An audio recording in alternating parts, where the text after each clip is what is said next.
que se escribió a los judíos creyentes aproximadamente en el año 60 después de Cristo, que estaban dando pasos hacia atrás, que se estaban muchos de ellos volviendo al judaísmo, porque tenían problemas de persecución de sus propios compatriotas, dificultades, y bueno, muchos de ellos decían, no, me voy a volver al sistema judío, que era un sistema de sacrificios, de rituales, de ceremonias, y muchos se volvían atrás. Y el escritor de los Hebreos le dice, ¿pero qué estás haciendo? Y entonces lo que hace es presentarles a Cristo. Dice, Cristo es infinitamente superior que todo eso. Todo eso es una vaga sombra de lo que realmente prefiguraba, que lo que hacía todos los sacrificios, el tabernáculo, como vamos a ver algo, es enseñarnos lo que va a venir después, que es Cristo, que es infinitamente superior. Y en medio de esta conversación, no conversación, sino carta, el escritor de los Hebreos, en el capítulo 9, versos del 1 al 14, es el texto que vamos a estudiar hoy. Pero, como sabéis que soy un poco raro, vamos a comenzar por el último versículo. Pero vamos a comenzar de una forma peculiar. No sale. Vamos a hacer un análisis sintáctico.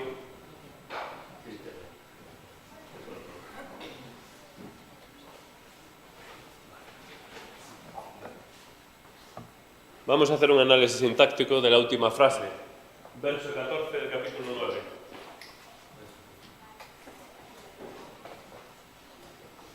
No sé cuántos os acordáis os recordáis del tema de los análisis sintácticos que hacíamos en el colegio. Bueno, tengo que decir que he recibido la ayuda de mi hija Miriam, porque si no, no podría hacerlo. De todas formas, no es completo, simplemente he cogido lo que me interesaba, porque tiene bastante complejidad. Aparte de eso, habría que hacer uno morfológico, pero bueno, me refiero, no vamos a complicaros demasiado. Bien, ¿qué es la última frase de este texto que vamos a estudiar hoy? ¿Qué dice esta última frase? Dice lo siguiente: la sangre de Cristo, el cual se ofreció mediante el Espíritu Eterno, limpiará vuestras conciencias de obras muertas para que sirváis al Dios vivo. Bien. Tenemos aquí la frase, la sangre de Cristo, omitimos el paréntesis de que se ofrecía mediante el Espíritu Eterno, limpiará vuestras conciencias de obras muertas para que sirváis al Dios vivo. Vamos a hacer un análisis de esta frase, a ver cómo andamos de memoria.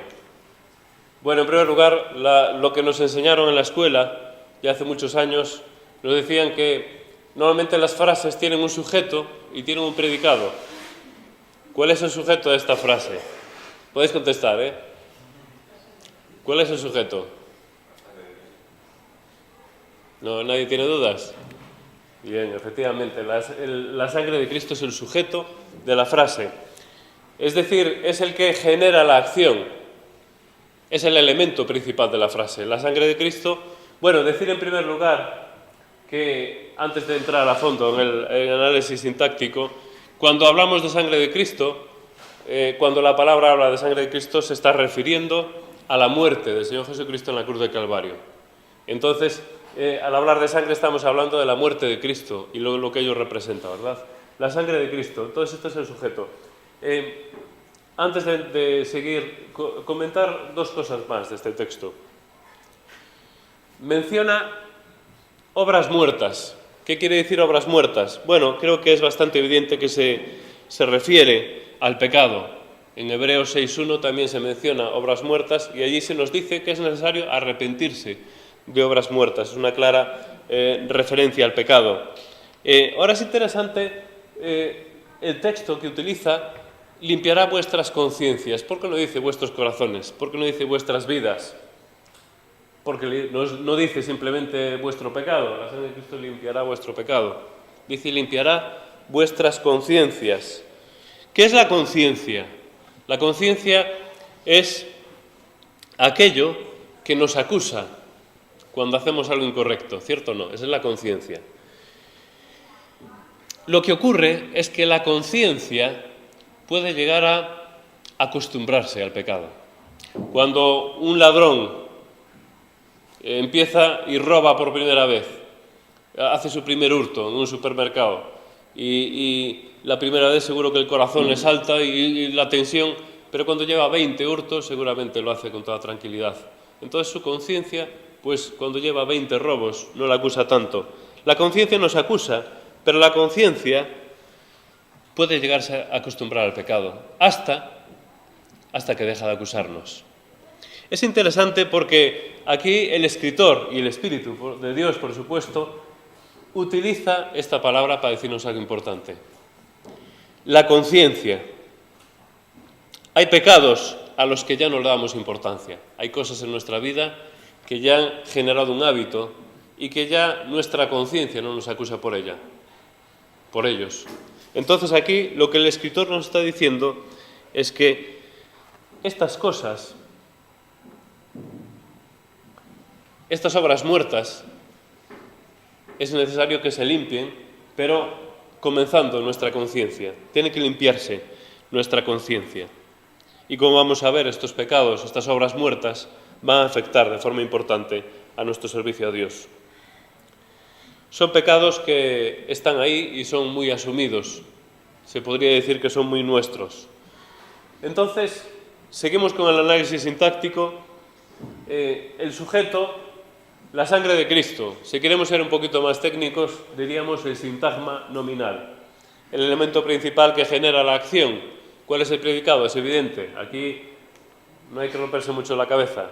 Es la segunda parte de la frase, que es la acción que genera el sujeto, que es en este caso la sangre de Cristo, que como dije antes hace referencia a su muerte en la cruz de Calvario. El predicado, por lo tanto, o sintagma verbal, es limpiará vuestras conciencias de obras muertas para que sirváis al Dios vivo. Vamos a entrar un poco más a fondo dentro de este predicado, dentro de este sintagma verbal, que es la acción que hace ese sujeto, que es la sangre de Cristo. En primer lugar, la acción verbal, que es más importante y que de esta acción verbal depende todo lo demás, es esto, limpiará. Este es el núcleo del predicado, es el núcleo. Si sacamos limpiará de esta frase, todo el resto de la frase pierde sentido. Limpiará vuestras conciencias de obras muertas para que sirváis al Dios vivo. Por lo tanto, el núcleo de este predicado es limpiará, es el verbo principal, la acción principal, de lo cual depende todo lo demás.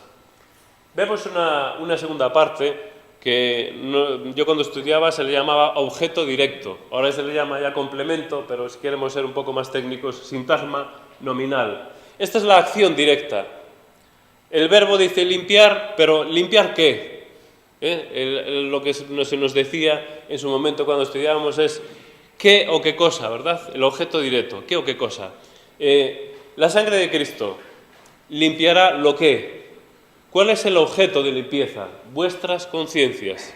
Dentro de esta frase, vuestras conciencias, hay una segunda subfrase, habría que dividirlo mucho más, pero es muy complicado, que es de obras muertas. Pero el objeto de limpieza va a ser nuestra conciencia de obras muertas. Y aquí vemos otra segunda frase. ¿Qué puede ser esta segunda frase? A ver quién me lo dice. Esta es para que sirváis al Dios vivo. ¿Qué podría ser?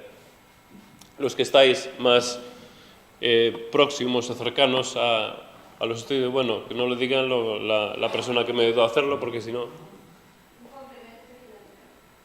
Complemento de finalidad. Muy bien. No sé si está... La verdad que no recuerdo el nombre exactamente. De la finalidad me acuerdo. Vamos a ver qué pone aquí.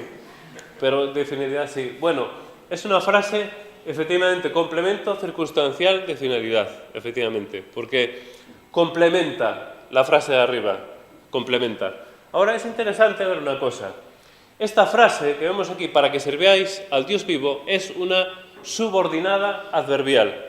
Es decir, esa frase depende de la de arriba, depende de esta de aquí, limpiará vuestras conciencias de obras muertas. Si no se produce esto,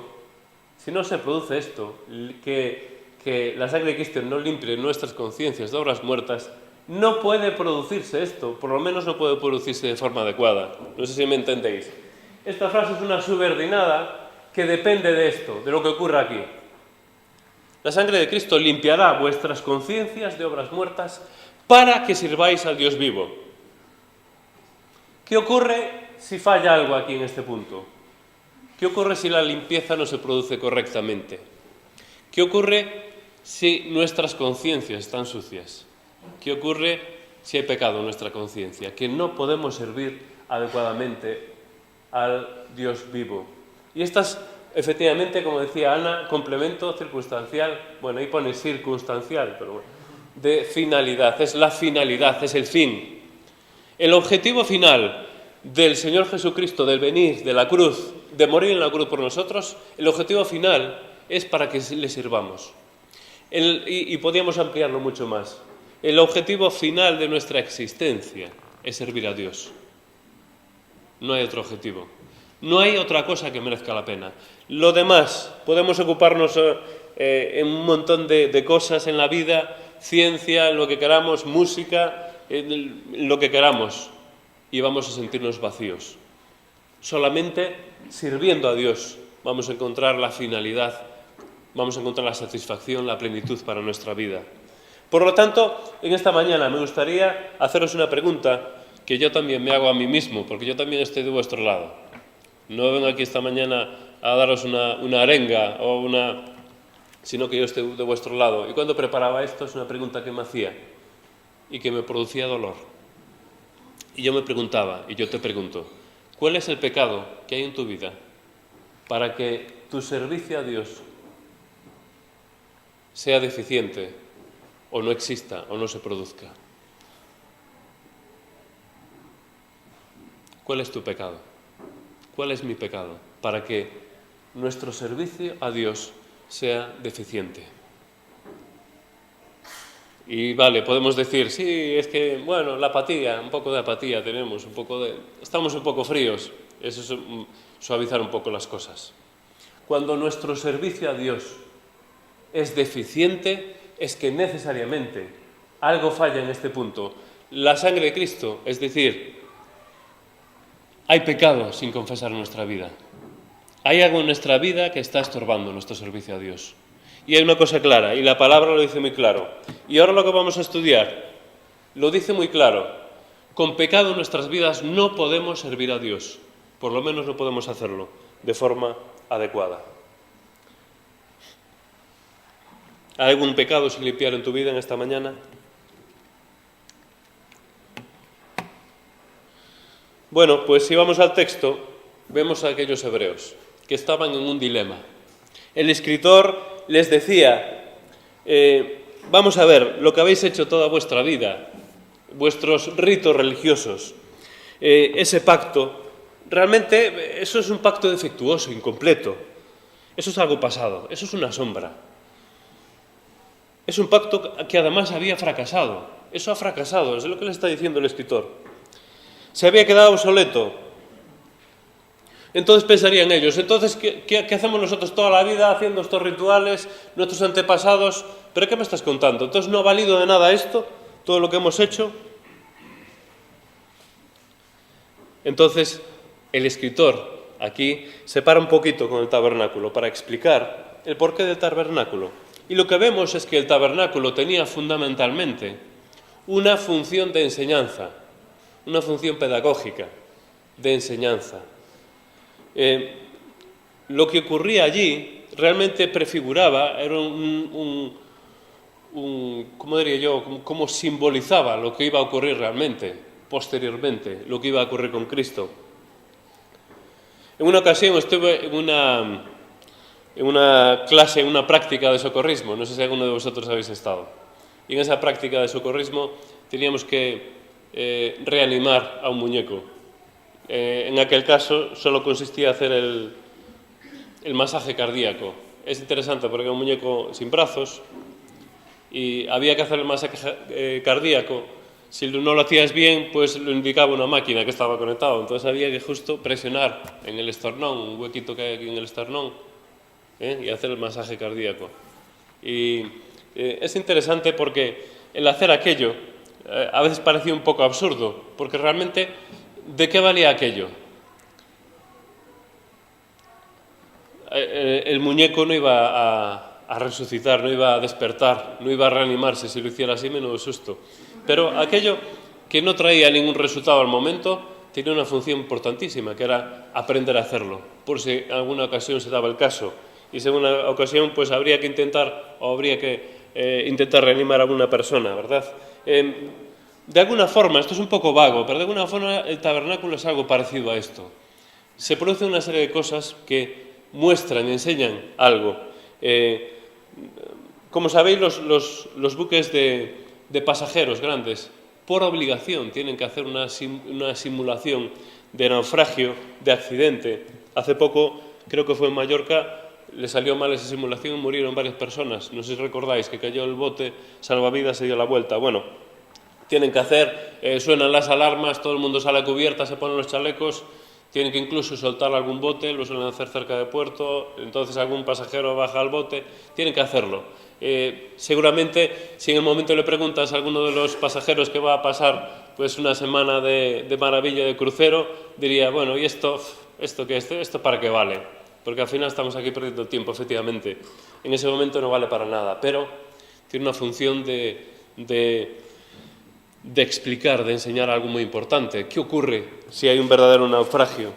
¿Qué ocurre si el barco empieza a hundirse? Pues entonces saben perfectamente lo que tienen que hacer, saben dónde está su chaleco, saben que tienen que ir a la cubierta, saben, en fin, todas estas cosas ayudan a enseñar. De alguna forma, el tabernáculo tiene una función importantísima de enseñanza para el pueblo. Y lo que nos enseña, lo que enseñaba el tabernáculo, era principalmente mostrar cómo tiene que ser la relación con Dios, entre el hombre y Dios. Dice los 5 primeros versículos de este capítulo 9, dice, ahora bien, aún el primer pacto tenía ordenanzas de culto y un santuario terrenal, porque el tabernáculo estaba dispuesto así. En la primera parte, llamada lugar santo, estaban el candelabro, el candelero se podía decir, realmente es un candelero, la mesa y los panes de la proposición. Tras el segundo velo estaba la parte del tabernáculo llamada lugar santísimo.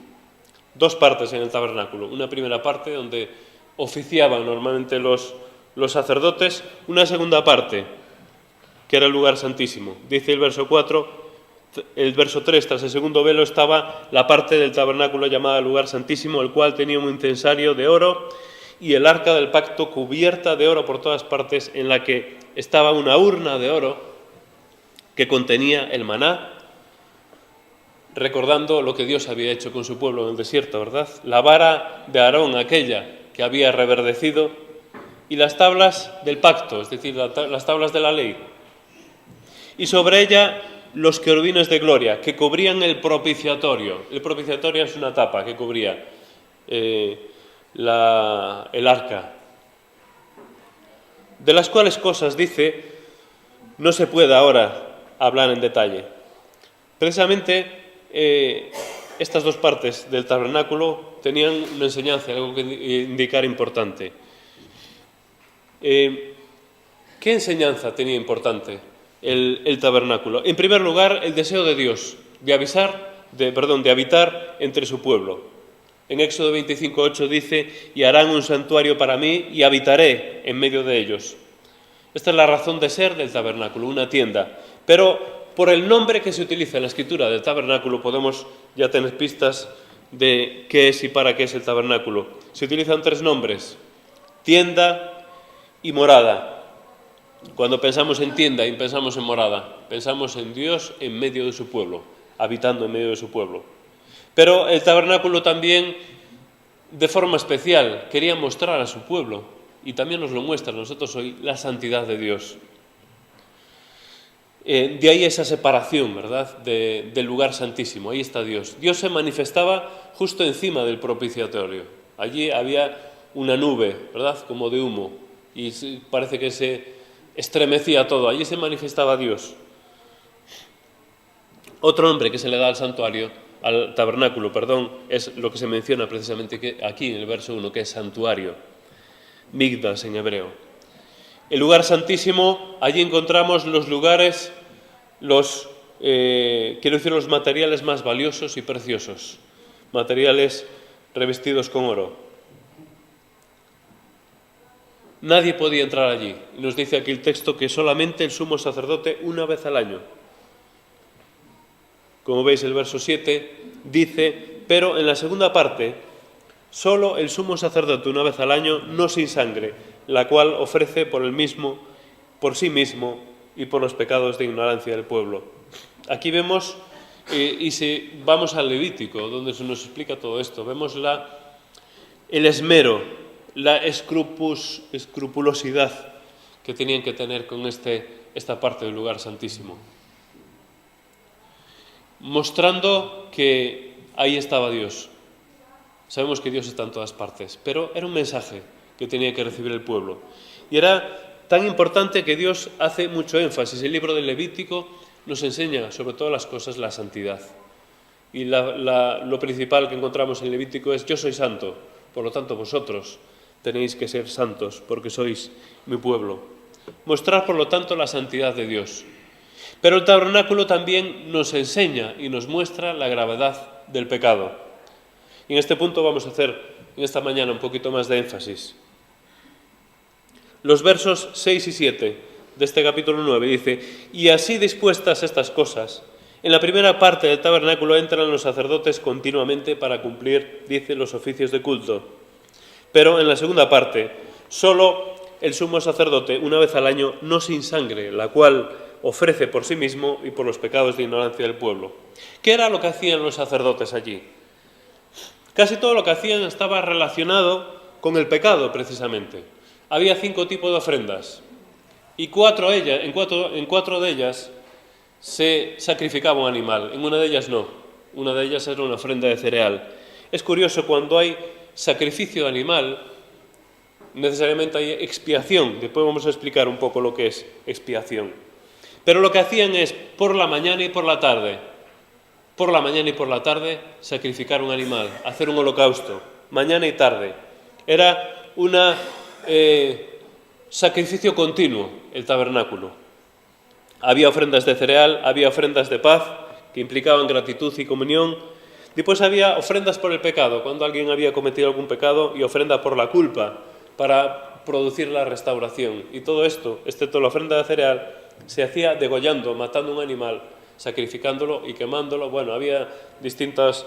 Era un rito, ¿verdad? Había que hacerlo de una forma determinada. Se está haciendo expiación cuando se mata un animal. Ahora bien, ¿qué es la expiación? Bueno, en primer lugar, decir que el pecado, si lo definimos de forma sencilla, es ofender a Dios, es merecedor de muerte el que comete pecado. Por lo tanto, en primer lugar, por las personas que cometen pecado, merecen morir. En segundo lugar, sobre el pecado, esto es lo que nos enseña el tabernáculo, recae la ira de Dios. En tercer lugar, el pecado nos separa totalmente de Dios. Con pecado no podemos servir a Dios. Recordad la primera frase que hemos visto. En cuarto lugar, el pecado nos esclaviza, nos retiene, nos ata. Y esta es nuestra realidad. El pecado con el que nacemos nos ata, nos esclaviza. Pero es curiosa esta insistencia que vemos en el tema del tabernáculo, en los sacrificios y los rituales judíos. Todo gira en torno a la expiación, a la sangre derramada. Todo gira en torno a limpiar el pecado, a la necesidad que hay de limpieza del pecado. ¿Qué es la expiación? La expiación es traer un sustituto para que muera en nuestro lugar. Y de alguna forma en el Antiguo Testamento, porque el texto nos dice claramente que aquello no servía, es como el masaje cardíaco al muñeco, porque la sangre de un cordero no va a limpiar nada. De alguna forma lo que hacía era aplazar la ira de Dios hasta que llegara el verdadero cordero, que hablamos entonces y pensamos en el Señor Jesucristo. Entonces la expiación habla de una sustitución, de sustituir el sacrificio. A veces pensamos, ¿por qué Dios ordenó a Abraham que sacrificara a su hijo? Y lo que contestamos normalmente, y está bien contestado, es una prueba que hizo Dios para probar su fe. Está bien esto, y es lo que dice la palabra, pero es más que eso. Dios mandó ordenar sacrificar a Isaac para enseñarle algo a Abraham. Y Abraham sabía que era su único hijo y el hijo de la promesa. Pero le estaba indicando que Isaac necesitaba un sustituto. Le estaba indicando que Isaac merecía ser sacrificado, como cada uno de nosotros si tenemos pecado. Pero necesitaba un sustituto, por eso Dios proveyó aquel carnero. Pero aquello era un mensaje que le estaba dando a Abraham. Y el mensaje era que hay un sustituto, y es un sustituto perfecto. El sumo sacerdote entraba una vez al año solo, una vez al año, en un lugar santísimo. Y entraba, dice, no sin sangre, con sangre, rociándola por el propiciatorio. El propiciatorio, la tapa que cubría el arca, en castellano, propiciatorio, quiere decir que hacer a Dios propicio. Hacer a Dios propicio, propiciatorio, de ahí viene la palabra. Entonces, cuando Dios está airado con el pecado, Dios no puede convivir con el pecado. Ve aquella sangre sobre el propiciatorio, entonces se vuelve propicio a nosotros. Este es el sentido de propiciatorio. Pero realmente en el término hebreo tiene más que ver con cubrir. Y es como si fuera incompleto, ¿verdad? Como tapar. Es como dijera, vamos a aplazar. Dios de momento tiene su ira la aplaza o la aparta por momento hasta que venga el Señor Jesucristo, que Él es el verdadero Cordero, es el verdadero Cordero de Dios que quita el pecado del mundo. Ahora, todo esto nos enseña que el pecado es muy serio. Y si no, pensemos en Levítico capítulo 10. ¿Qué le ocurrió a Nadab y a Abiú cuando ofrecieron un fuego extraño delante de Dios? Parece ser que habían bebido algo. Es lo que intuimos por el texto. Estamos pensando en Levítico capítulo 10, no vamos ahora a entrar a verlo, pero ofrecen un incienso allí que no es adecuado según las normas que había puesto Dios, y fuego del cielo los consume, los fulmina. El pecado no es una broma. El pecado delante de Dios, hermanos, no es una broma. El tabernáculo nos muestra de forma especial la incompatibilidad del pecado con la presencia de Dios. El pecado nos separa de Dios. Y es aquí donde el escritor a los hebreos hace especial énfasis. No separa tanto en las partes del tabernáculo, en los artículos que hay dentro del tabernáculo, sino es aquí. Porque, fijaros lo que dice el verso 8, dando a entender el Espíritu Santo con esto, que aún no se había manifestado el camino al lugar santísimo, entre tanto que la primera parte del tabernáculo estuviese en pie. Está hablando que hay algo que separa. Hay un velo tupido, un velo que no deja ver, no deja acceder. Un velo que impide que vayamos a la presencia de Dios. Está claro que esto indicaba que algo estaba incompleto, algo faltaba. Tenía que abrirse ese camino. ¿Sabéis qué pasó cuando el Señor Jesús murió en la cruz? Que ese velo, que era un velo seguramente grueso y fuerte, se rasgó totalmente en dos, de arriba abajo. El Señor Jesús abrió ese camino, es decir, nos dio acceso a la presencia de Dios. Ahora yo me pregunto, ¿es Dios hoy en día más tolerante con el pecado que aquel entonces? ¿Es más tolerante? Sinceramente creo que no, porque es el mismo Dios. ¿Tiene menos importancia hoy en día el pecado que lo tenía entonces? Yo creo que no. Lo cierto es que la ira de Dios contra el pecado es exactamente la misma que lo era entonces. Y cuando leemos el Antiguo Testamento vemos muchos aspectos durísimos de la ira de Dios, cayendo sobre el pecado y sobre las personas que pecaban. Y yo creo que esto para nosotros es un mensaje. El pecado en nuestras vidas es algo serio. Nosotros nos hemos refugiado en la gracia. Entonces, nos hemos acogido tan bien a la gracia que no nos duele tanto el pecado. Que parece que tiene menos importancia. Bueno, esto no tiene importancia, total, es una cosa pequeña. El pecado es muy negro. El pecado es muy grave. Y la palabra de Dios y el tabernáculo nos enseñan precisamente esto. Y si no, si leéis todo lo que tenían que hacer cuando pecaban, la limpieza, es tremendo. El pecado es muy grave delante de Dios. El pecado nos separa delante de Dios. El pecado nos impide servir a Dios. Recordáis la primera pregunta, ¿verdad?, con la que empezamos. ¿Cuál es tu pecado? ¿Cuál es mi pecado? ¿Que impide o hace deficiente mi servicio a Dios? El tabernáculo nos enseña la necesidad de un sacrificio perfecto, porque era imperfecto esos sacrificios. Eran una muestra, un símbolo, eran una sombra de lo que realmente iba a ocurrir un poco más adelante. En los versos 9 y 10, fijaros, lo cual es símbolo para el tiempo presente. Ya había ocurrido, ya había venido Cristo. Según el cual se presentan, verso 9, ofrendas y sacrificios que no pueden hacer perfecto en cuanto a la conciencia al que practica este culto. No pueden hacer perfecto, ya que consiste solo en comidas y bebidas y diversas abluciones. Abluciones son lavados, lavarse, y ordenanzas acerca de la carne impuestas hasta el tiempo de reformar las cosas. Hasta el tiempo de reformar las cosas. Esto era algo provisional. Tenía esa función pedagógica, enseñar al pueblo lo importante que era, cómo tenía que comportarse en la presencia de Dios. Y esos principios valen para nosotros hoy en día. Y lo primero que tenemos que hacer es tener en cuenta nuestro pecado cuando vamos delante de Dios y pedir perdón por nuestro pecado. Lo que se llamaba aquí en el antiguo expiar nuestro pecado. Entonces, ir al sustituto nuestro, que es el Señor Jesucristo, que nos sustituye en la cruz del Calvario. Allí debíamos estar nosotros. Nosotros debiéramos ser el sacrificio, pero sin embargo fue Él. No pueden hacer perfectos estos sacrificios, ni la sangre de los machos cabríos, ni como dice aquí, ni las cenizas de la becerra. Todo indicaba que había una necesidad, la necesidad de que llegara un sacrificio perfecto, un cordero perfecto. Cuando vio Juan al Señor Jesús, dijo: este aquí el Cordero de Dios que quita el pecado del mundo.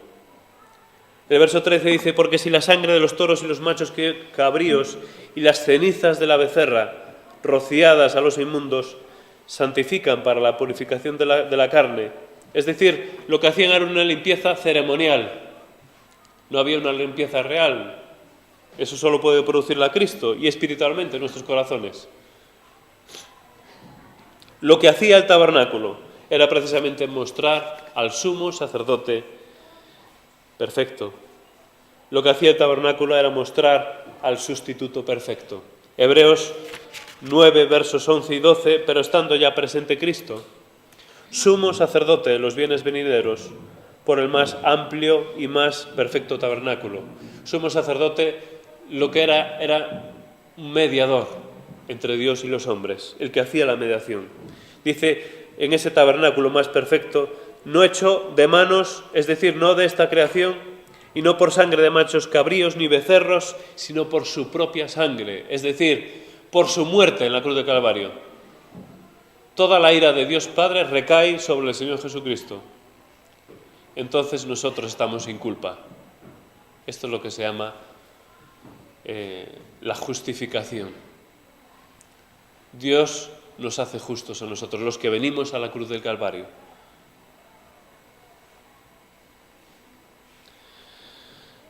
Sino por su propia sangre entró una vez para siempre en un lugar santísimo, habiendo obtenido eterna redención.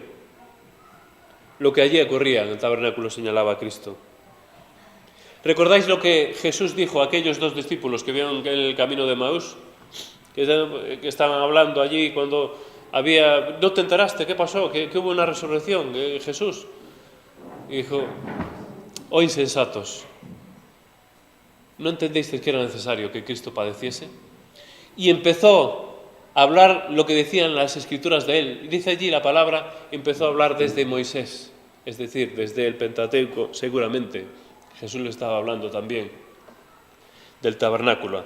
Y le estaba diciendo lo que decía de él, el tabernáculo. Una vez que aparece Cristo, todo lo referente al tabernáculo pierde sentido. Y esto es lo que le está explicando el autor a los hebreos. El escritor le está diciendo: ¿no os dais cuenta que no tiene sentido ya estos sacrificios y rituales? Ahora tenemos a Cristo. Ahora nosotros tenemos algo muy claro, y debemos tenerlo en esta mañana. Y es que, en primer lugar, hay una finalidad ¿Recordáis el complemento circunstancial de finalidad? Hay una finalidad, servir a Dios.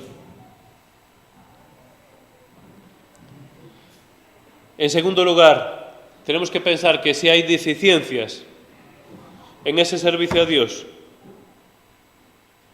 o no existe ese servicio a Dios, tenemos que pensar que hay pecado. Podemos suavizarlo, podemos utilizar muchas cosas, términos que nos parezcan más suaves, que no nos duelan tanto, apatía, frialdad, etcétera, etcétera. Hay pecado. Y es más, hay pecado que nuestra conciencia ya ha asumido, que no nos duele, que ya de tanto practicarlo o de tanto llevarlo asumido en nuestras vidas, pues no nos molesta, nuestra conciencia no nos acusa. En tercer lugar, necesitamos ir al auténtico tabernáculo, y estamos hablando de aspectos espirituales que no podemos ver. Estamos hablando de venir al Señor Jesucristo por fe, a hacer la expiación de nuestros pecados, a pedir perdón por nuestros pecados.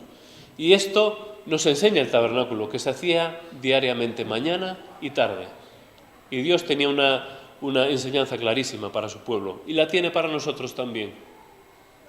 El pecado es muy grave en nuestras vidas. El pecado nos impide servir a Dios. ¿Cuál es tu pecado, hermano? Hermana, ¿cuál es tu pecado que impide, que hace deficiente tu servicio a Dios? ¿Cuál es mi pecado?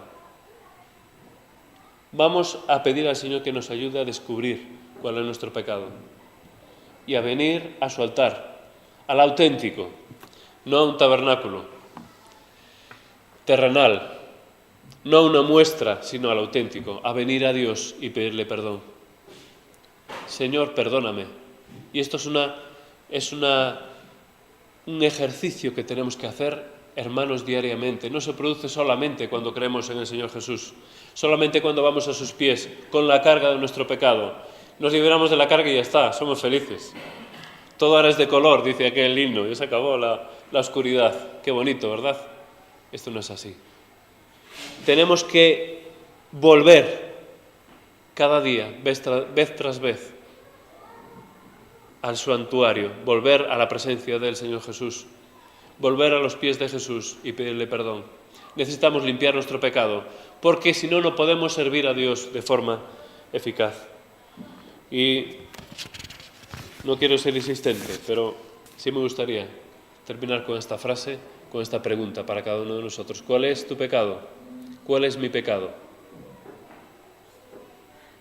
Que me impide servir a Dios, que me impide cumplir el propósito por el cual fui creado. Esta es la pregunta que tenemos esta mañana para cada uno de nosotros. Que el Señor nos ayude a responderla, que el Señor nos ayude a venir a los pies de Jesús y pedir perdón y que Él pueda transformar nuestras vidas para que podamos servirle. Oremos. Te damos gracias, Señor, por tu presencia en nuestras vidas. Gracias, Señor, porque hay un tabernáculo real. Gracias, Señor, porque podemos venir a ti. Gracias, Señor, porque ya no hay esa separación. Podemos venir ante tu presencia. Ya no estamos con el muro del pecado en medio. Ahora, Señor, si hay pecado en nuestras vidas, el pecado que hay en nuestras vidas, en primer lugar, ayúdanos a identificarlo. Ayúdanos a abrir tu palabra, porque es como un espejo que muestra con claridad nuestro pecado. Ayúdanos, Señor, a ser sinceros con nosotros mismos y a venir ante tu presencia, a pedirte perdón, para que tú puedas limpiar ese pecado y para que, como dice tu palabra, podamos servirte con fidelidad. Y esto al final va a redundar en nuestro gozo, en nuestra alegría, en nuestra satisfacción. Ayúdanos, Señor, a ser un pueblo redimido para ti que te sirve. Ayúdanos a entender, Señor, la gravedad del pecado en tu presencia. Ayúdanos a entender la necesidad de venir a ti para limpiar cada día nuestro pecado. Ayúdanos, Señor, a entender esto. Y pensamos, Señor, si hay aquí alguna persona que todavía no conoce, todavía que no ha sido la primera vez que ha venido en tu presencia a poner la mochila de sus pecados a tus pies. Te pido, Señor, que hoy pueda ser ese día, que tú toques también su corazón. Te rogamos que nos bendigas, Señor, y que tu mano esté sobre esta iglesia. En el bendito nombre del Señor Jesús. Amén.